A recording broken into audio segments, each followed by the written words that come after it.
Good morning everyone. आज अपन सांख्यिकी के महत्व को और सांख्यिकी की सीमाओं को पढ़ेंगे। लास्ट क्लास में अपन ने सांख्यिकी के कार्य और सांख्यिकी के कार्य को पढ़ा था और आज अपन सबसे पहले सांख्यिकी के महत्व को देखेंगे कि सांख्यिकी का अर्थव्यवस्था में अपना क्या महत्व है। तो आइए सबसे पहले महत्व को अपन देखते हैं। शासन प्रबंध में महत्व। देखिए, जो सांख्यिकी है वो प्राचीन काल से लेकर आधुनिक काल तक बहुत ही अधिक महत्वपूर्ण रहा है। यानी राज्यों के जितने भी कार्य और राज्यों की सैनिक शक्ति, बल शक्ति, धन शक्ति, सबकी गणना सांख्यिकी के द्वारा ही की जाती थी। तो इस प्रकार से प्राचीन काल में भी बहुत महत्वपूर्ण था और समय के साथ साथ ही आधुनिक काल में भी बहुत महत्वपूर्ण होता चला जा रहा है। अगर इसे संक्षेप में देखा जाए तो इसे अपन सांख्यिकी को अपन शासन का नेत्र भी कह सकते हैं। आइए अपन इसके दूसरे महत्व को देखते हैं। आर्थिक नियोजन में महत्व। देखिए, आर्थिक नियोजन मतलब किसी भी चीज की अपन प्लानिंग करते हैं। तो पहली चीज क्या है कि जब अपन किसी भी चीज की प्लानिंग करते हैं तो प्लानिंग करने से क्या होता है, हमारा जो कार्य है वो बिल्कुल सुचारू रूप से और बिल्कुल अच्छी तरीके से संपन्न होता है। तो ठीक उसी प्रकार से जो हमारे राज्य की जितनी भी गतिविधियां हैं, यानी जितने भी हमारे राज्य के क्षेत्र है, कृषि क्षेत्र ले लीजिए, शिक्षा का क्षेत्र ले लीजिए, औद्योगिक क्षेत्र ले लीजिए, तो ये सारे जो कार्य है सांख्यिकी के द्वारा ही इन सबका नियोजन किया जाता है। और नियोजन करने के पश्चात क्या होता है, इन पर अपन सफलतापूर्वक कार्य कर सकते हैं और इससे हमारी अर्थव्यवस्था जो है वो सुचारू रूप से चलती है। आइए तीसरे महत्व को देखते हैं। व्यवसाय व वाणिज्य में उपयोगी। देखिए, ये हमारे व्यवसाय और वाणिज्य में बहुत अधिक उपयोगी होते हैं, क्योंकि इससे क्या होता है, जो व्यापारी लोग होते हैं वह भूतकालीन और वर्तमानकालीन आंकड़ों के आधार पर ही अपनी वस्तुओं की मांग का अनुमान लगाते हैं और इस आधार पर ही वो वर्तमान में जो या जो भविष्य में जो उत्पादन करते हैं वह आंकड़ों के भूतकालीन और वर्तमान आंकड़ों के आधार पर ही भविष्य में ये निश्चित करते हैं कि हमें किस वस्तु का कितना उत्पादन करना और इसका किस मात्रा में और कितना हमें इसका उत्पादन करना है। तो ये सारी जानकारी भी हमें इन आंकड़ों, सांख्यिकी आंकड़ों के द्वारा ही प्राप्त होती है। तो इस प्रकार से व्यवसाय और वाणिज्य में अत्यधिक उपयोगी सिद्ध होते हैं, क्योंकि इसकी जानकारी हमें सांख्यिकी आंकड़ों के द्वारा ही प्राप्त होती है।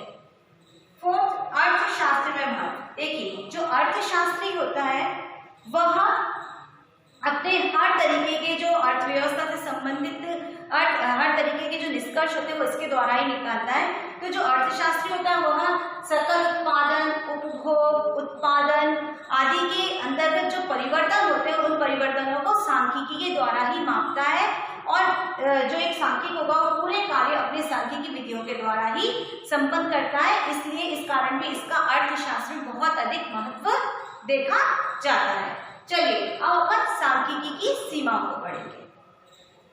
आइए, अभी हमने सांख्यिकी के महत्व को पढ़ा था और अब अपन सांख्यिकी की सीमा यानी सांख्यिकी की क्या परिसीमाएं, क्या लिमिटेशन है, उन्हें अपन एक एक करके देखेंगे।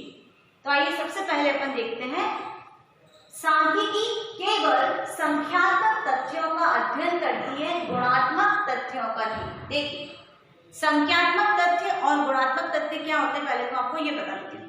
संख्यात्मक तथ्य होते हैं जिनको हम संख्या के रूप में, नंबर्स के रूप में माप सकते हैं, उन तथ्यों को हम संख्यात्मक तथ्य कहते हैं। और गुणात्मक तथ्य वह होते हैं जिनको हम गुणों के आधार पर देख सकते हैं, पर संख्या के रूप में अपन उनको नहीं माप सकते।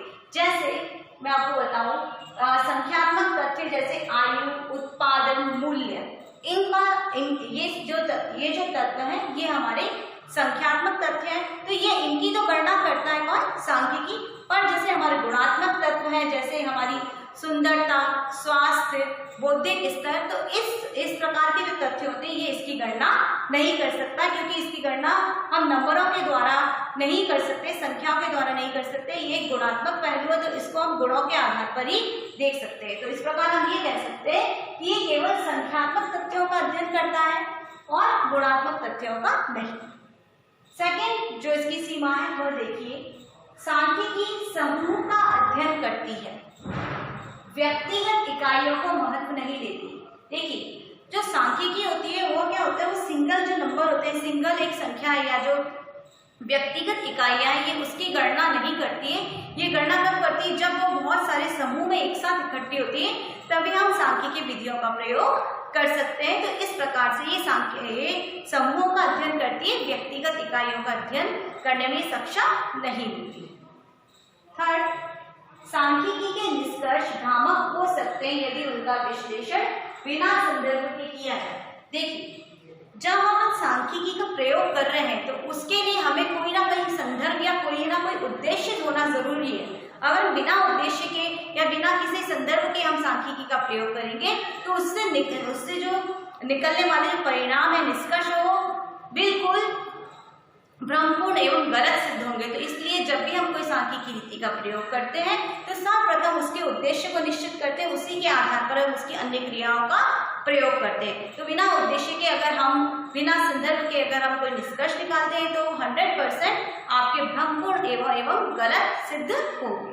तो ये भी इसकी एक सीमा है। फोर्थ, समूहों में एक रूपता व सजातीयता होनी चाहिए। देखिए, जब हम समूहों का आकलन करते हैं, उनका प्रस्तुतिकरण करते हैं, तो उसमें एक पहली चीज ये निश्चित होनी चाहिए कि समूह जो है वो बिल्कुल एक रूप और एक सजातीय, यानी एक जैसे और एक ही वैरायटी के या